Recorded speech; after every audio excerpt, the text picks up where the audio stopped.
know where the treats at. Is this the passing of the torch, right? Is this what this signifies? It comes down to that front office and what they feel is most important. The champ is here. We've touched down from a higher plane. Why you made it here? We always look forward to that week because it was always intense. You know that we ain't coming back. We about to. The man, the myth, the legend, Dante Hall. My favorite player growing up was Dante Hall. I love you guys in the show, but Dante was my guy. Get to dashing because you done on the warfare.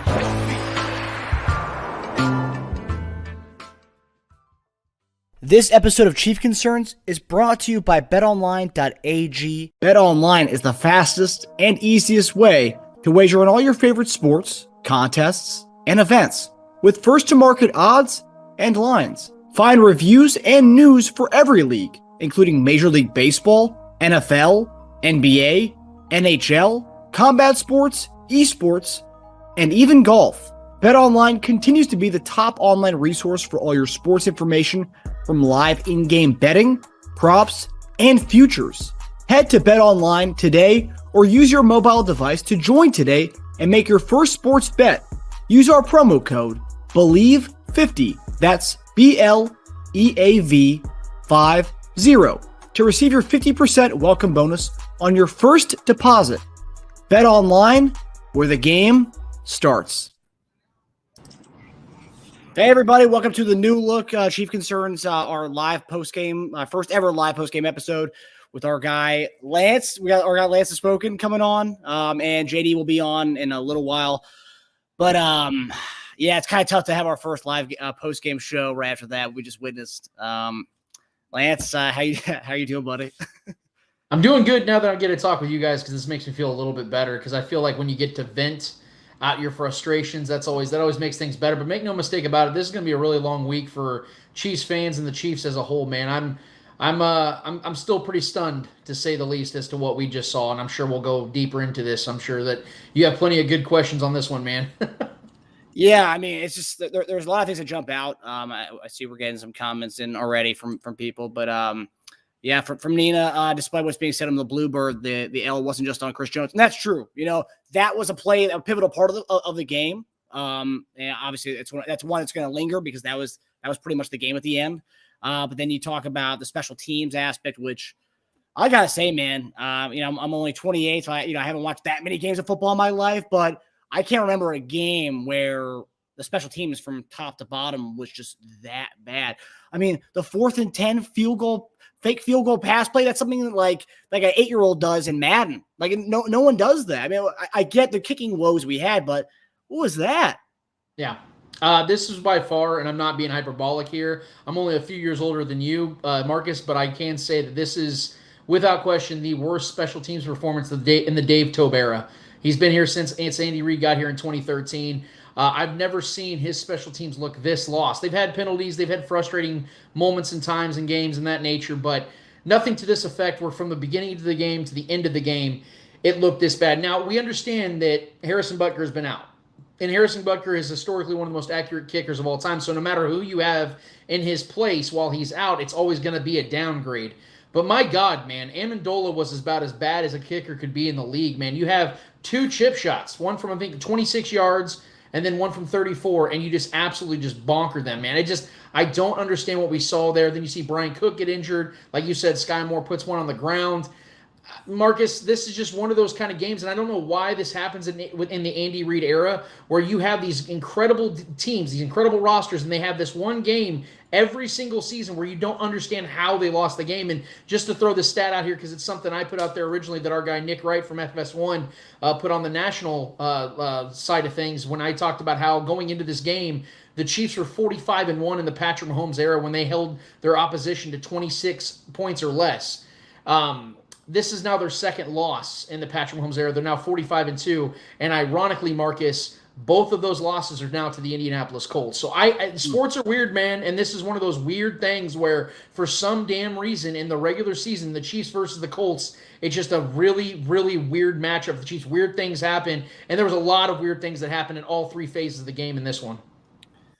Yeah, all those points, I agree with everything you had to say there. We're going to bring in our guy, Jason Dunn, former Chiefs tight end, Jason Dunn, to come on and join us. JD, we are kind of we're airing out our grievances a little bit, and we're getting some fans to react here. Special teams is kind of the big thing. And someone, Nina actually, or Nene, said earlier that despite what's being said on Twitter, this loss wasn't just on Chris Jones. We talked about the special teams, as Lance and I were just speaking about. What do you have to say about that loss? Let me see. In my notes I got, let me see. Special teams suck. Let's see. Terrible on special teams. Defense played well. Offense was so-so. Special teams suck. That's where I'm at with everything, pretty much. I mean, look, here, the reality is this, and I'm sitting here and I was kind of talking about this, yelling at the screen a little bit. First off, Lance, what's up, my brother? How you doing, man? JD, it's great to have you, buddy. I wish we were talking under better circumstances, dude, but this is what we got, sure. The risk we take. Right, no doubt. You know, the reality is this. I think, you know, when it started out, I think Spags had a great game plan going into it defensively. I mean, it's the pressure that he was able to put on Matt Ryan and stopping Jonathan from getting going was a wonderful scheme to put together defensively. And they did a tremendous job of doing that. Offensively, I just think that we could just kind of stalled out and missed on a few opportunities. I think we came out the second half and looked pretty good as far as driving the football at first, and then all of a sudden it just seemed like it dwindled away. And for the life of me, I don't know what it was. I don't know if it was just some of the timing off. The O-line up front struggled a whole lot. Trey Smith looked really bad. You know, I don't like calling guys out, but you know, sometimes he didn't do that well on the front line. And I think it kind of goes across the board. The guys just weren't on the same page all the time like they should have been, you know, as far as blocking or pass blocking up front. But special teams, you got to go into the special teams part of it. If everybody understands exactly how imperative it is, how important it is to have all three phases of the game working at the same time, just working on all cylinders, this game right here showed you what it meant, you know. And so this is what I was saying during the off season when I was saying preseason wise is do we have Pacheco and those guys running the ball out of the end zone?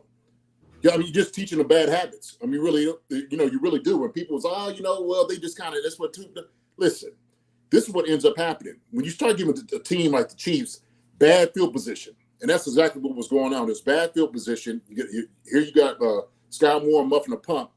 It was just a lot of blame to go around. But special teams should have not looked this bad.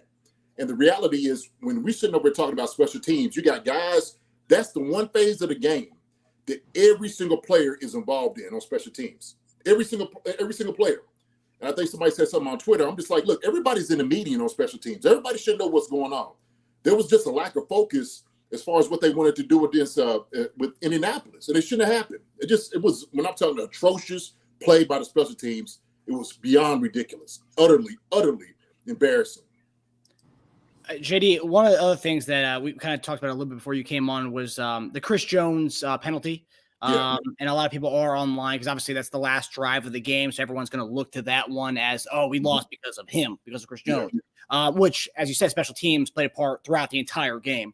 And then also the play calling, the lack of adjustments on offense, the line play. But talk to me about the Chris Jones play, because I've seen a lot of people say, well, there's guys talk crap to each other on the field all game long. And you played, you probably experienced that, or, you know, talking crap to other people. You don't see flags happen all game long. I mean, can you talk to me about that? Do you see kind of BS in that call? You know, it's kind of ticky-tack, but the reality is this. You know, Chris was talking to him when he first sacked him, was on top of him. And then he gets up and he's still talking to him. And right in front of two refs. So you just can't do it. I'm sorry. You just really can't do it. And I don't know what he said, you know, as far as, you know, now this day and age with referees and how they doing, and they're actually managing the game. You know, they're going to be calling it ticky-tack fouls. You know, just to me, like what you do to eliminate it, just don't say anything. Hey, Matt, we got you. Hey, let's go ahead. You know, just move on from it. So, yeah, man, it was kind of a ticky-tack. But, you know, we don't know what was said. And I guess, I mean, Chris, I'm sure he's going to come up and say, well, I didn't really say anything. And, you know, Matt being there, guys are jawing back and forth. It happens all the time. But there's certain things that's being said by the referees that they'll throw a flag on. That's the reality of it. And so we don't know what that was. I'm sure it'll come out. But, hey, man, you know, just eliminate it. Just eliminate it. What did you think about that, Lance? We haven't really gotten a chance to talk about that like specific play. I mean, what did you think about that call, that flag? Well, I'm definitely not going to tell JD he's wrong because he's actually been in the trenches before. He knows what it actually goes into those types of games. He's been inside those situations. But what I will say is, if you are going to call that, let's make sure the league as a whole is keeping this consistent. Because this can't be a game-to-game type of situation where you're only calling it in certain games in certain situations. Because as I recall, just 1 week ago today, we saw Tom Brady walking to Marshawn Lattimore and cussing him out and causing a fight that got his wide receiver suspended. And he didn't get a flag on that play. And so what I just want to see is some consistency from the league. I'm not blaming Chris Jones for this one. I think Chris Jones was caught up in the moment. I think he was excited for the fact that he was getting sacked. I think it was because it was a key moment. That could have, like you guys said, that could have very well won the game for the Chiefs right then and there. And I think it shocks a lot of people because maybe he did say something to Matt Ryan that wasn't right. Maybe he deserved that flag. My point, though, is that we look across the league and it's not consistent. It's not a thing that you see star players on the offensive side get flagged for. Tom Brady constantly is doing things like that. Other great players are doing these things, saying these things, jawing away, and we're like, oh, that's football, man. We're sitting here clapping, we're loving it because it's a passionate thing. It's something we all as fans love to consume because we do it ourselves. Like JD was just saying earlier, you were yelling at the screen. So was I. It's something we do. It's what makes this game great. But do not penalize one guy and then turn around and not do it on other guys that may be a little bit more notable in this league. Let's keep it a little consistent, man. That's the only real problem I had. Like I said, if you're going to flag a guy and you think it's justifiable, if you think that Chris Jones said something that, okay, that's unacceptable, I got to throw this flag, I can live with that. But what I'm not going to live with is if I turn my TV to the next station, I flip it to Fox, and I see the same damn thing happen, and it isn't getting flagged because the name on the back of that jersey. That's the problem I have. Okay, well, 2 points to that. Okay, and I agree with you, Lance.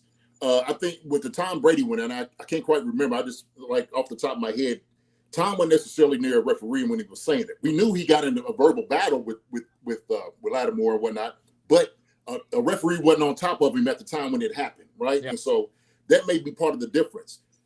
So when you have two referees that are literally right beside Chris at this time, there's some things that referees will let go, and some things, it's to their discretion how they're going to make these calls. You know what I'm saying? And so they'll give you some leeway, to jaw and say things. I mean, it's just grown men talking to each other, right? Yeah. But then all of a sudden it's like, wait a minute, hold on, man. Like, yo, like, you don't see us standing here? Like you literally, your shoulder is touching our shoulder, and you sitting there talking all this smack. And so that might be part of the deal. And I get that part of it. Like, you got to be able to keep it consistent. But I think, at that time, man, you just, that's the awareness, just being smart. You know what I'm saying? Like, just, let it go. You was already on top of him talking noise. You know what I'm saying? You laid on it for 3 seconds in his ear, talking smack. Then you get up and continue the talk after that. But like you said, even just that penalty in itself, right? That's one penalty through us this entire game. And the thing is, like somebody said, man, the blame goes all the way around, man. The Chiefs didn't really just play a good team game, period. So I just think, obviously that comes out because it's magnified because it was at the end of the game and it costs like them to keep the what's the name of going, the drive going. But I don't know, man. The Chiefs game, the Chiefs should have blown this team out by at least 4 touchdowns. Easy in Indianapolis. There's no reason why they shouldn't have, so. Well, JD, I'll say this real quick, Marcus. To that point of what you just said about how this game should have been the Chiefs' game, they should have won this game without really any problem. Yeah. Like we were talking about how you saw the way that the Colts offense started, where the defense just clamped down on them. There's a quick 3 and out. The Chiefs are getting the ball. They just kicked off, so the Chiefs are getting the ball at the beginning of the second half. So things are looking good. What you cannot do is give teams that are struggling like the Colts have out the gate of this season second breath, a second chance in life. Because what happened directly after Sky Moore put that ball on the ground? They scored a touchdown, and they're already working up 7-0 before Patrick Mahomes even touches the ball. Now, Patrick and the offensive line were not very good today. Patrick looked very timid behind the offensive line. The offensive line for the second consecutive week has struggled really bad. Like you mentioned, Trey Smith. That's absolute truth, man. Their interior offensive line should be the strength of their offensive line because they were insanely great last season. Yes, I'll sir. asked for the Chargers game last week because that's an incredible front seven. So you're going to struggle at times against that type of talent that's coming against you. But this week, man, without Shaq Leonard out there and without a lot of guys that are out there that can get you in the backfield, there's really no excuse for the Chiefs offensive line to look that bad, especially when you have 10 days, man, to figure out a game plan against a team that's hobbled and struggling to score at any. I mean, they were struggling to score today. And it looked like the Chiefs were the offense that was struggling more than even the Colts were. It's an embarrassing loss. It's going to be a long week. Am I sitting here worried about this team in the long run? No, absolutely not. This team still to me is the AFC representation. But this is just one of those losses, man, that just it can either keep you away from the 1 seed, or you got to be hoping for some good luck down the road, like the Bills losing today, the Dolphins. That definitely helps the Chiefs as well. But you can't lose games like this, man. Yeah, I think it was more so like. The game plan, I think, was on point. It's the execution of the plays. That's what it was. I mean, guys performing. And like you said, when you go against a great defensive line like you did the week before, and then come up this week and you fall short, I mean, that just shouldn't happen. Right. I mean, really. And I think a lot of that was where, Trey and some of those guys was getting pushed in the backfield, coming around the edge. And Pat was back there moving he was moving around more than usually. And he shouldn't have been moving around as much as he should have, especially against this NDD, really. You talk about Lance. You talk about the lack of consistency with calls, and I think that there's a lot of things that go with that, especially with quarterback play. Like for example, the penalty that we thought Mahomes got, where they pulled his face mask. Tom Brady gets that. They sneeze on him. He gets that call. Mahomes thought he got it. We all thought he got it, but then I guess they picked it up without any mentioning of that. JD, there was one play it was one of the drives where Mahomes threw it to Kelce, the back of the end zone. Quarterback didn't even play the ball. Was like bodying Kelce. I mean, what did you think about that? That was one play that I think should have been looked at. I mean, like a little more. I mean, Romo and Nance kind of didn't really talk about that at all. They talked about it a little bit, but then kind of went away from it. What did you think about that play? A lot of people say Kelce didn't make enough of a motion for the ball to try to play and get the ball. I mean, that could have been it, but that's space guarding all day the way I look at it. I mean, seriously. I mean, he's in the back of the end zone. The ball's coming to him. If Travis makes more of a play, I guess, coming through the guy to try to make it, maybe. I don't know if they thought like the ball was low and he didn't really have a chance at it. Maybe they thought it was just a bad ball. I don't know. But to be honest with you, I would have been surprised and shocked if that flag came out. Really, I was, like you said, I was more surprised that the ball did come out. And so I think it was like a lot of consistency. So you talk about Patrick Mahomes with the face mask, and they missed a roughing the passer too.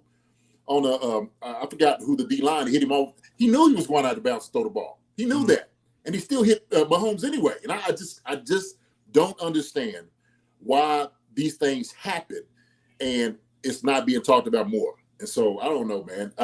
So Lance, what do you think about that last play there? Look, I'm not a guy that likes to play the whole refs, screwed the team over and that's why the Chiefs lost. I don't want to be that guy, but I feel like we're almost obligated to have to point these things out because they do affect the outcome of games. They do. And I really believe now Travis Kelce did drop a touchdown that Patrick Mahomes put on his palms. Mm-hmm. So we have to give Travis some criticism on that as well. And Travis will definitely own up to that because that was an absolutely perfect pass that he dropped, and that would have decided the game right then and there. But, I mean, that was the letter of the law of defensive pass interference. Moore had his hands on the inside. You saw the replay. His hands were on the inside of Travis's jersey, not allowing Travis to really go for the ball. And Travis's momentum was carrying him outside, so he couldn't stop and then move towards the ball. That was letter of the law of defensive pass interference. They didn't talk about it. And what I didn't like is the most about the penalty that should have been on Patrick when it was clear as day face mask. The dude ripped his face mask down.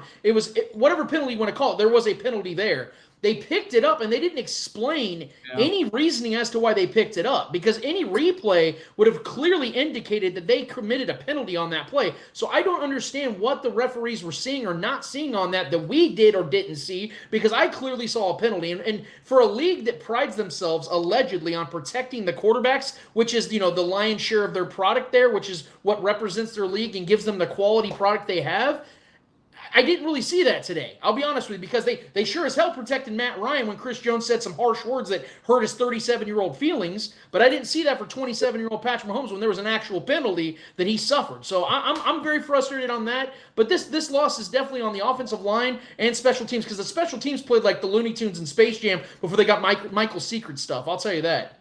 Yeah. Look, man, I want to know what was said to Matt Ryan. And the thing is that going to warrant that flag? Because if he's just like, just cussing him, just whatever, that's not enough. Come on now. Like, you can't throw a penalty like that. Like you said, you could throw a penalty on every single play. Matter of fact, you could throw it before the ball is snapped, if it's about, using choice words against guys, right? I mean, seriously, come on now. Maybe he said 28-3. And they're like, oh, we can't have that. 28-3 in the Super Bowl, man. You can't say that. You gotta throw the flag. He said 28-3. JD, this is something that a lot of people were commenting on Twitter. Everyone, people are upset about a lot of things, but one thing that it's been standing out to people is that even you go back to last week, go back to this week, what is it that we're not really getting a lot of our receivers into the game? Are they not getting a lot of separation on the routes? What are you noticing when watching this game? Are these guys not getting a lot of separation? I mean, it's just they're not. There was a coverage stack. There was a couple coverage stacks out there. A lot of times Mahomes was trying to extend because these guys weren't getting off the break of their routes. What are you noticing from the receivers that we may not be, the guys like us aren't really noticing? You know what? To be honest with you, there were some things the guys are open and Pat missed them. I mean, to be honest of it, let's be real. And so I think a lot of it had to do with maybe part of the pressure of just, putting it on Pat, making him move his feet, getting the timing off of him. And so what ends up happening is you cut down with the timing, you end up cutting down part of like the route, part of like half the field on certain things. And so what Pat tries to do is with his feet, he's trying to extend plays. And at that point, now what we're playing kind of the red ball, getting open, running your laws on finding holes and windows. And so if he's not able to do it successfully, then I think that's what shows up. But I don't necessarily believe that it's guys are not necessarily getting open. I don't know, man. Like some of the things I'm looking at I really believe part of it was just a timing off from, some of the pressure, to be honest with you. Yeah, I think the Chiefs' offensive line is causing that problem because I'll be real with you, as JD alluded to right there, that was perfectly said. There were several times where MVS was wide open down the field. We saw that early in the game. There was that shot play that he broke wide open, and Patrick could have sent him to the house right there with reservations for 6, and he just missed him. And we saw that against the Cardinals with McCole Hardman multiple times where he just simply missed the play. You can theorize as to what that is that's causing that problem. I don't expect that to last because I think these guys are going to, really figure it out as the season progresses because we're only 3 games into a 17-game schedule. But it is frustrating to see because you expect with all the practice and all the repetition this team's been doing together all the way back to March and April. You've seen Patrick Mahomes having the guys down in Texas, and they've been practicing out there in that Texas heat. You would have thought by now they would have had that a little bit more down, but I think it all, again, starts with the pressure that I don't think any of us, including Patrick Mahomes, was expecting him to see up front to where he doesn't really have that time in the pocket to climb up and really elevate those throws and really put him to where he wants to put him. So it's just a frustrating performance altogether from this offense because, like I said, there were just several missed opportunities in so many different ways, man, that just left so many points on the board. Yeah. The significance of, like, having the depth of the pocket from the inside, like when you have a quarterback running left to right to try to make throws, it's always a difficult thing as opposed to getting downfield, hitting the lanes. And so if he had just like that clean pocket to make throws, I think you'd been able to pick them apart. And so also, too, you just got to watch maybe in a couple of the plays, Pat probably could have checked a few of those balls down. I see that it was wide open. He could just dip and duck, to McKinnon, to CEH, and just let them make 10 or 15 yards. And so I think part of that is just the competitive spirit. Right? Pat just like, look, I can make this throw right here. I can make this throw right here. And I think sometimes it kind of came up maybe at the end of the half. That's what everybody was kind of talking about. Like, why not take another shot? You did 3 shots. Well, at this point, it's like, look, we're up. We're going to get the ball back at the half. And when you come out, there was actually hitting on all cylinders. But part of the problem is I think as fans, we don't think those little check downs and, kind of sustaining the drives is sexy enough. Right? I think people get caught up in it like, oh, I want the big play. Hey, man, look, sometimes You don't have to do that all the time. Sometimes it's just a check down. Then we get 5 or 6, 7 yards here. Then you hit him over the hip for about 15. So I think we shouldn't get caught up in that. Let's look at the practicality of like the play calling, what should be done. And I think sometimes they'll look at this and they'll of course evaluate what went wrong as far as like with the timing of the play, guys getting open. They'll have all of that. I mean, look, this week I guarantee these guys are going to have it all out. And so I'll be amazed. We don't hear, about two coming in and not turning over a couple tables and, bite somebody in the knee or something. I don't know. So we'll see. Since you mentioned the little argument right before halftime or whatever you want to call it, that's probably going to be a big storyline this week on national media. Maybe they may bring that up, when they talk about the Chiefs losing to the Colts, they may bring that up. As a player who played and probably had some, probably chirped with coaches a little bit, and there's kind of that like back and forth, Big deal or no deal? No deal, man. It's not a big deal at all. I mean, look, like I said, as an offense, you want the ball every single chance you get to try to score, to make more yards. I mean, that's what you do, right? I mean, that's your job. And so I don't really look at it as it being a big deal. Like sometimes you had to talk your guys down. Sure, I had to be talked down plenty of times. Hey, man, I want the ball. Like, hey, JD, relax. Hey, man, we're doing it this way. Let's stay with the game plan. Hey, we'll come back in. Let's start from there. And so I think, when people start putting it on, TV, and then obviously from what happened last year, then it's like, oh my God, what did EB? And then, come on, man, like that's not how it works. Like it happens every halftime. I guarantee you, any offense that has the ball in their hand, I don't care if you're 80 yards away, you got 5 seconds. They were like, let's run a play and try to get a touchdown. That's the way it works, man. That's the way it works. So it's not a big deal, not at all. I wish I shared JD's optimism on this one. But when this is now the second time in 4 games dating back to the Chiefs AFC Championship loss to the Bengals, where we've seen Eric Bieniemy and Patrick Mahomes literally get in shouting matches together and fight like this at the end of the first half and in the second half, they only put up a certain amount of points and they look like they're absolutely lost in offense again. I think there is a problem there. And I think that you see people on Twitter talking about this, people that I won't name by names, but I can talk to you guys about it off air, that are in the know, and they're saying some things that I feel like are very strongly opinionated. I don't think they would be saying these things unless they felt there was some sort of qualm or issue going on. Do I believe that this is going to deter the Chiefs? Do I believe that Patrick Mahomes and Eric Bieniemy can't work together? Absolutely not. Because in the last going on 5 seasons now, the Chiefs average the most points per game in the NFL, and Eric Bieniemy deserves a lot of credit for that. Eric Bieniemy is a good coach, and I think that him and Patrick Mahomes can work together. But I also think that there are some issues with how they see things going, and that can be good for a team. That can ignite something in an offense, and they can start clicking and have a 6-7 game stretch where they look completely unstoppable. But I do think there is a fundamental and a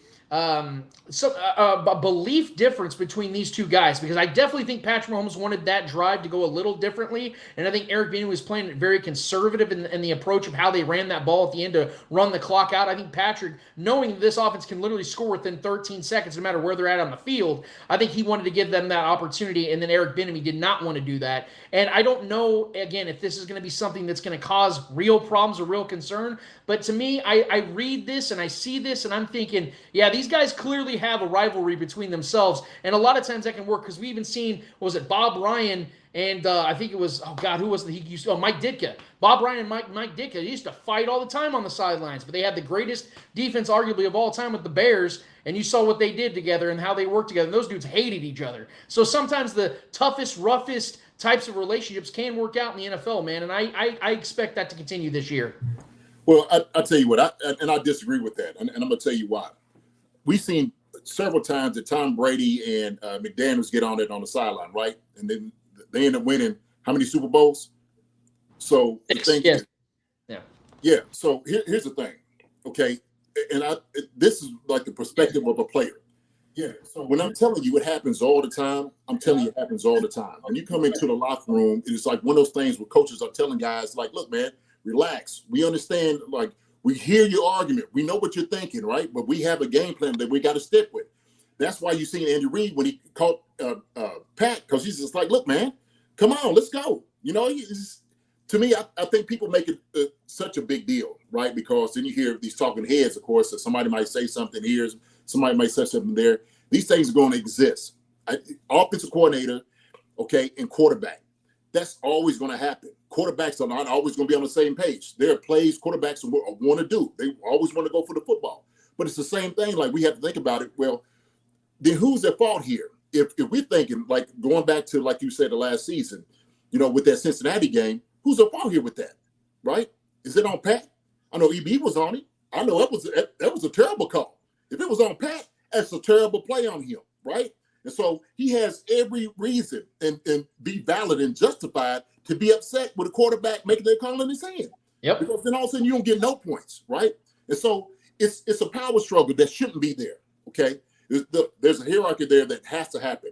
And so when you're sitting over there saying, like, look, just trust the system of what we're doing. We know we have a high-powered offense. But if I gave you 2 chances, you didn't move the football, look, everybody's healthy. You're healthy right now. We don't know what these guys are going to do. They might bring a rush. You might get hit. You might be out of the game. If we lose you, we definitely ain't got a chance. And so we know we don't have, look, and I'm going to take, look, Tien was that guy, okay? He was. Well, I'm not taking away from his big play capability, but he's a guy that could catch the football and hit his head on the goalpost.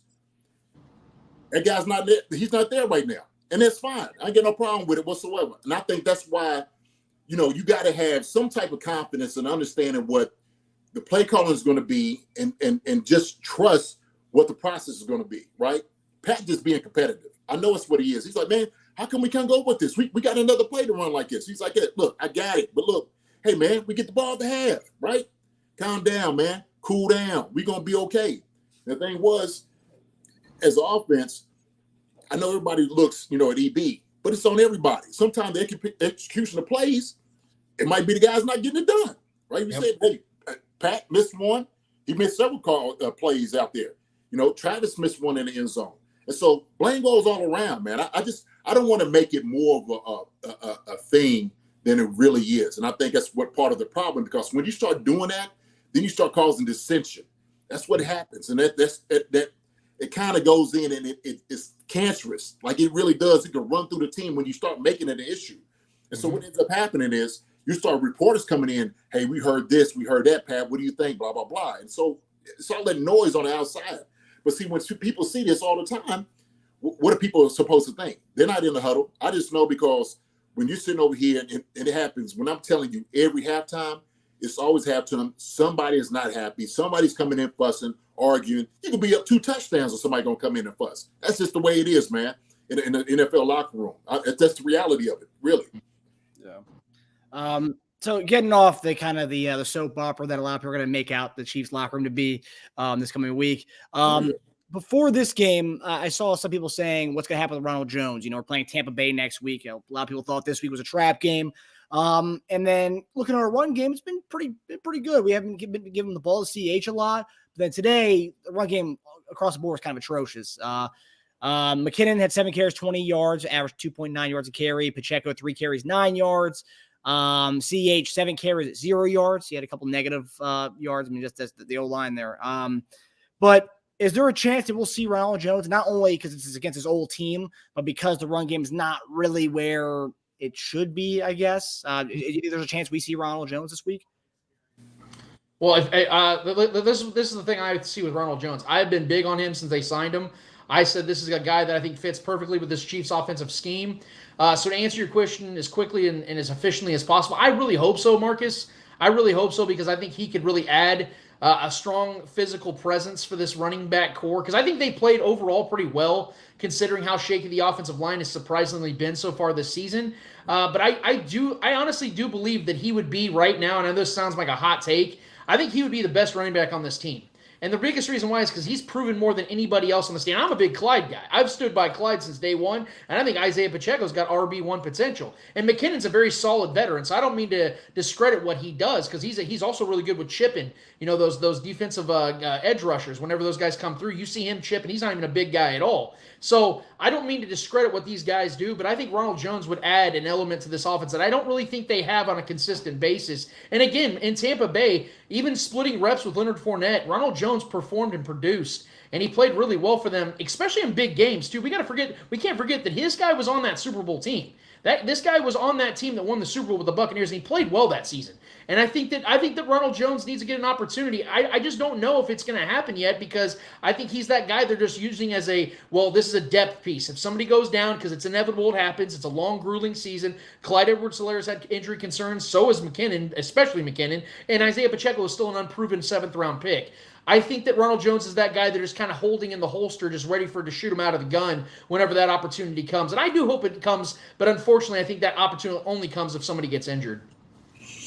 I like an assessment of it, and I think, to be honest with you, hearing you speak, Lance, I really believe that this might be the week that Rojo suits up. I really do, and I think part of it goes into possibly what Pacheco wasn't doing on special teams. Yeah, I didn't really see a whole lot from him. Right, he wasn't really providing that spark, and so. If you're thinking about running the football, how many yards do you actually have, this past week, in the past few weeks? And so I think Rojo would be a great change of pace, what you can do. I think a guy like that who's running behind his pads, who understands, who's a veteran, will be able to provide that spark for this offense. And so I wouldn't be shocked. I wouldn't have a problem with it whatsoever. And so if you wanted to not dress Pacheco, hey man, by all means, why not? So, like I said, it's not like he's doing it, making stellar plays offensively or on special teams right now. And so I think that's part of the deal. It's like the importance of having Pacheco on special teams. Can you do without that guy? I don't know, but Rojo would be a great change of pace, man. I would love to see him against Tampa Bay. Not only that, but the guy will come in hungry. Yeah. When you tell him, a guy who sat and watched the last 3 games. Who, like you said, all intents and purposes, who's a running back 1, now you give him a chance. He's like, look, I got something to prove. Yeah, I'm guaranteed I will run as hard as you want me to run. I'm going to play as hard as you want me to play. I'm here to make a statement. And so I think this might be the week. Sometimes you got to bring a guy out there, man, to spark the offense up. You know what I mean? Mm. So he might be that guy. I just seen like CEH. I think he did well the last 2 games. This game, he was running a little bit more east to west, not north to south. He was trying to find – and look, and when you got smaller running backs, you can't just take your time dancing in the backfield. You just can't do it. You got to be a bigger back doing that, right? And that has a little bit more mobility and a little bit more power. And so I think right now, if you bring Rojo in, I wouldn't have a problem with it whatsoever. Yeah. I think that going forward, like based on the way the running game was today, and then also – the fact that it is going to be a grudge match for him next week against the Buccaneers, a team that, didn't want him back. They want his services back. I think it makes all sense in the world. It gives us a spark and some kind of rejuvenated, like some new blood in there as we go forward, right? Hey, man, listen, I'm going to tell you this, okay? I don't care what play you have. Any team that's got rid of that guy, you need to play that guy very next week. Mm-hmm. I mean, when you're talking about having an incentive to go out there and do well, it's always the team that got rid of you. I mean, I'm telling you, man, that sucker will run out there like the grass is on fire and there's glass out there right now. Trust me. So he might have to be that guy, man. I'm telling you that. Yo, Rojo, hey man, come on in. We shooting you up this week. He's gonna be like, oh, it's like going to school for the first day, right? So that's it. He might be ready, man. Seriously, I'm telling you, he might be that spark we need. All right. Well, that does it for us for the first ever live stream and post-game podcast. Lance, I love the Spoken and Chief Concerns collab right here. Yes, sir. Yes, I love it. Yeah, this made me feel a lot better about today, and I think the only way I can top this off now is if I go and make myself a nice big bowl of mac and cheese for my guy Jaylen. I hear you, man. Hey, look. Hey, have some mac and cheese for me, my brother. All right?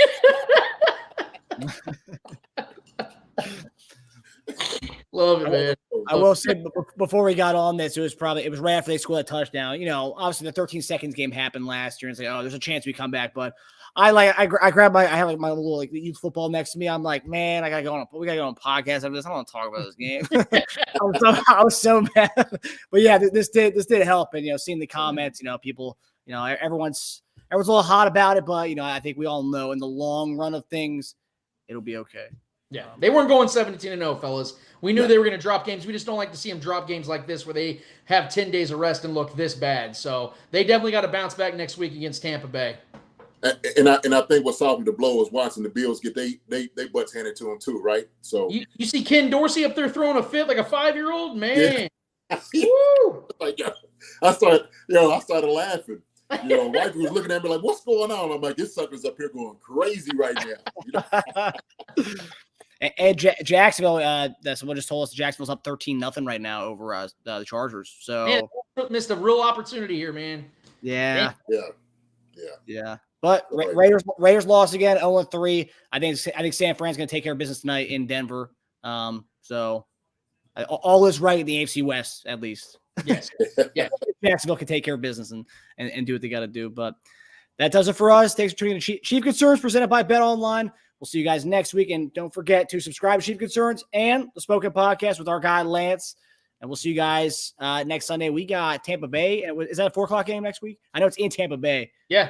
All right. We'll see you guys. I think that might be a primetime game, if I'm not mistaken. Should be. Is it Sunday night game? I think, yeah, because the Chiefs, I think it's Sunday night and it's Monday night against the Raiders. Wow. Yeah, you know it's going to be Brady and Mahomes. It got to be prime. Oh, yeah. Sure. All right. Well, so we'll see you guys. Well, for the Chief Concerns fans, we'll see you guys Thursday. For the Spoken fans, you see you guys Saturday, and then post-game Sunday night around midnight. So Chief Concerns after dark next Sunday. All right. See you guys next time. Hi, everybody. Thanks for watching. Subscribe here to get the latest from the show. Also, be sure to check out the best clips from Chief Concerns. And if you prefer to listen to the show, subscribe and follow us on Apple Podcasts, Spotify, and anywhere else you get podcasts.